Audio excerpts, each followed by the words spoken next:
नमस्कार, सी न्यूज़ भारत में आप सभी का एक बार फिर से स्वागत है।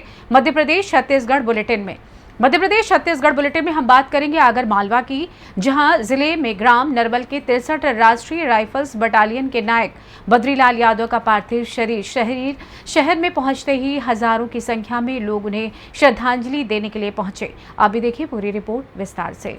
आगरमालवा में राजौरी जम्मू और कश्मीर में सड़क दुर्घटना में शहीद हुए आगरमालवा जिले के तहसील आगर के ग्राम नरवल के राइफल्स बटालियन के नायक बद्रीलाल यादव का पार्थिव शरीर के शहर में पहुंचते ही हजारों की संख्या में लोग उन्हें श्रद्धांजलि देने के लिए पहुंचे। शहीद का अंतिम संस्कार आज उनके पैतृक गांव नरवल में राजकीय सम्मान के साथ किया जाएगा। शहीद यादव का पार्थिव शरीर सैन्य विमान द्वारा कल मंगलवार को एयरपोर्ट इंदौर लाया गया व आज पार्थिव शरीर आगर लाया गया। आपको बता दें कि शहीद सैनिक की अपनी पत्नी से अंतिम बात दुर्घटना से पहले शाम को हुई थी। उनकी पत्नी निशा यादव 30 वर्ष की हैं और उनके साथ अब उनके 2 बच्चे हैं, एक लड़का 11 वर्ष का और एक लड़का 8 वर्ष का।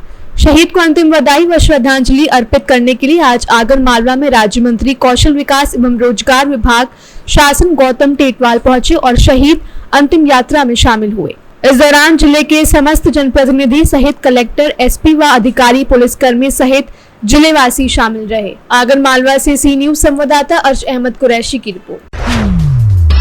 आगे बढ़ेंगे और बात होगी भिंड की, जहां 17 बटालियन माता मंदिर प्रांगण पर श्री राम कथा का आयोजन किया गया, जिसमें कलश यात्रा में सभी संतों का शुभ आगमन किया गया।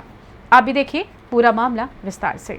भिंड में 17 बटालियन माता मंदिर प्रांगण पर आयोजित हो रही श्री राम कथा कलश यात्रा के दौरान लगभग 1500 श्रद्धालुओं की उमड़ी है भीड़। कलश यात्रा में सभी संतों का शुभागमन हुआ। जगत गुरु रामानंदाचार्य स्वामी एवं धीरेन्द्राचार्य जी महाराज चित्रकूट धाम द्वारा श्री राम कथा का वाचन किया जा रहा है। कथा के प्रथम दिवस महाराज जी ने संबोधित करते हुए बताया कि रामचरितमानस में सुंदरकांड के पाठ को करने मात्र से ही व्यक्ति बैकुंठ धाम को प्राप्त कर लेता है। रामायण के प्रसंग के दौरान श्री वाल्मीकि महाराज जी के रचनाओं के बारे में भी सभी को बताया गया। सती माता प्रसंग को सुनकर भक्तगण मंत्र मुग्ध हो गए। कथा का शुभारंभ करते हुए कहा कि राम कथा कलयुग में भगवत प्राप्ति का सबसे सरल साधन है, जो कानों के माध्यम से व्यक्ति के मन में प्रवेश करती है। आज संक्षिप्त में राम कथा का विस्तार अपने भक्तों को बता दीजिए। जय श्री राम। 17 बटालियन भिंड में माता निरंजना के मंदिर में बहुत ही भव्य राम कथा का आयोजन भक्तों के द्वारा किया जा रहा है।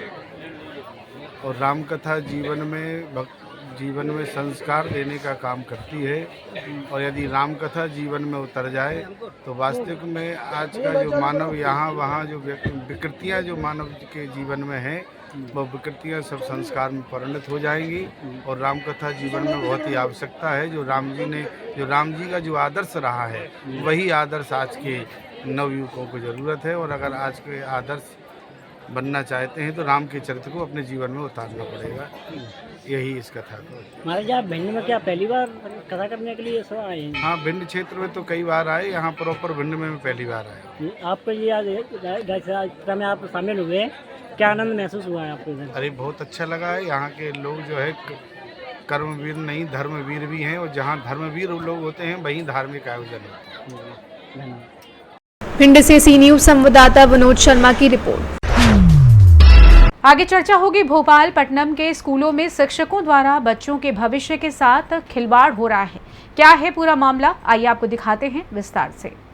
भोपालपट्टनम में सरकारी फाइलों में स्कूली बच्चों के आंकड़े बढ़ते जा रहे हैं, लेकिन सरकारी स्कूलों में बच्चों के साथ क्या सलूक होता है या जिला के कलेक्टर या शिक्षा विभाग के उच्च अधिकारी को पता ही नहीं। ये पड़ताल की भोपालपट्टनम के रहने वाले ब्लॉग जर्नलिस्ट सदानंद ने। बच्चों की शिक्षा की बदहाली का अंदाज इसी बात से लगाया जा सकता है कि कई स्कूलों में बच्चों को पढ़ाने के लिए शिक्षक ही नहीं है। ताजा मामला आपको बता दें, भोपालपट्टनम के अंदरूनी इलाका प्राथमिक शाला चंदनगिरी का है। यहाँ आए दिन शिक्षक नदारत मिलते हैं। शिक्षा की बात करें तो शासन प्रशासन लाख दावा करती है, लेकिन जमीनी हकीकत कुछ और ही बयां करती है। जब इस पूरे मामले को लेकर हमारे ब्लॉक रिपोर्टर बीजापुर जिले के कलेक्टर से मुलाकात स्कूलों के बारे में उन्होंने अवगत कराया, तो कलेक्टर ने ही रिपोर्टर को ही मना कर दिए कि आप रिपोर्टिंग करने स्कूल में ना जाएं, और इससे अंदाजा लगाया जा सकता है कि जिले के कलेक्टर ही ऐसा बोल सकते हैं। तो जिले की स्थिति क्या होगी? प्राथमिक शाला चंदनगिरी, संकुल केंद्र गुंडलापेटा, विकासखंड भोपालपट्टनम, जिला बीजापुर, छत्तीसगढ़। आप देख सकते हो यहाँ 2 टीचर एब्सेंट है। मैं जब ग्राउंड जीरो पे आने बाद जो मीडिया आप दिखाइए,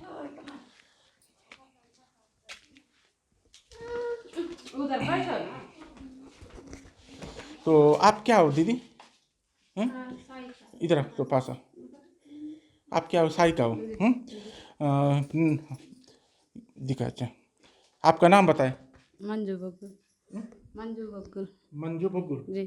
तो अभी यहाँ 2 टीचर नहीं है, नहीं है। तो बच्चे कितने हैं यहाँ भी टोटल? स्कूल वाले हाँ। 4 है ना?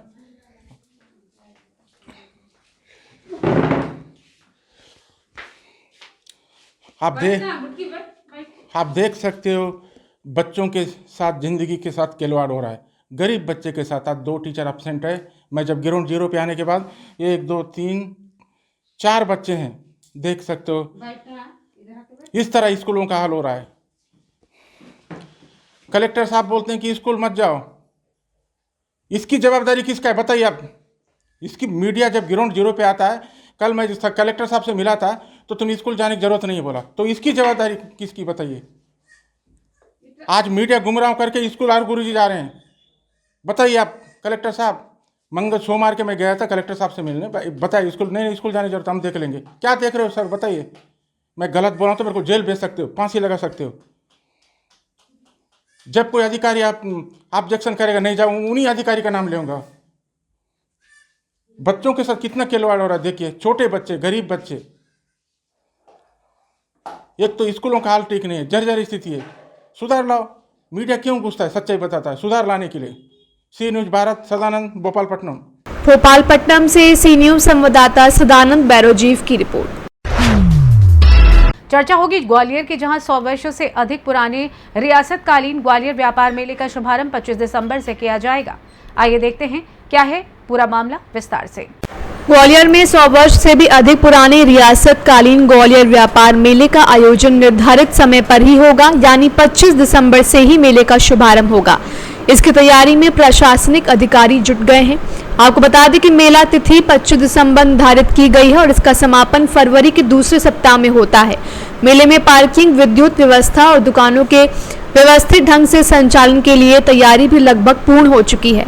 इसके अलावा मेले में वाहन खरीदारी पर आरटीओ टैक्स छूट मिले, इसके लिए भी शासन को प्रस्ताव भेजा जा चुका है।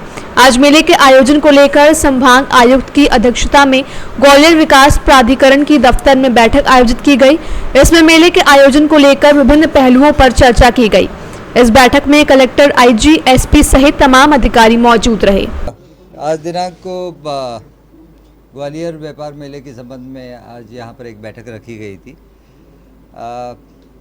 ये एक प्रारंभिक बैठक थी जो काफ़ी कुछ इनफॉर्मल टाइप की थी। हमारे जो अधिकारी थे उनसे चर्चा की गई है इस विषय पे, और हम लोगों का ये प्रयास है, बैठक में हमारे सभी विभागों के जो संबंधित अधिकारी हैं वो यहाँ पर उपस्थित थे।